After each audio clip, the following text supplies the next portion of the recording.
రాయలసీమలో చదువుకున్న బిడ్డలు లక్షల మంది ఉన్నారు. ఈ బిడ్డలు ఉద్యోగాలు లేకుండా మదనపల్లి నుంచి కూడా బయట ప్రాంతాలకు వెళ్తున్నారు ప్రతిరోజు వందల సంఖ్యలో. మరి చదువుకున్న వాళ్ళు చాలా ఫ్రస్ట్రేషన్లో ఉన్నారు. గంజాయి ఇటువంటి వాటికి వెళ్తా ఉన్నారు.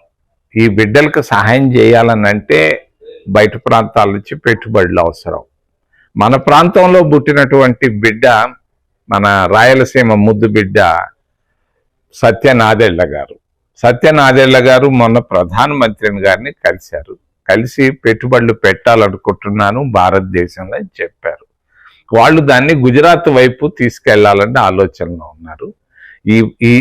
ఇటువంటి మరి పరిస్థితుల్లో మన రాయలసీమకు మనం పెట్టుబడులు తెచ్చుకుంటే మనకు మంచిది, మన బిడ్డలు బాగుపడతారు. రెండోది పేదరికం చాలా కొట్టొచ్చినట్టు కనపడతా ఉంది. తినేదానికి తిండి లేక, చేసేదానికి పని లేకుండా.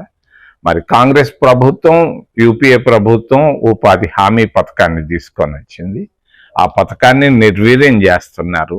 గాంధీ గారి పేరు తీసేశారు. ఇదంతా దారుణం, దాన్ని ఖండిస్తున్నాం. ఉపాధి హామీ పథకాన్ని మామూలుగా క్రితంలో ఎలా ఉందో అలా తీసుకురావాలని నేను డిమాండ్ చేస్తున్నాను.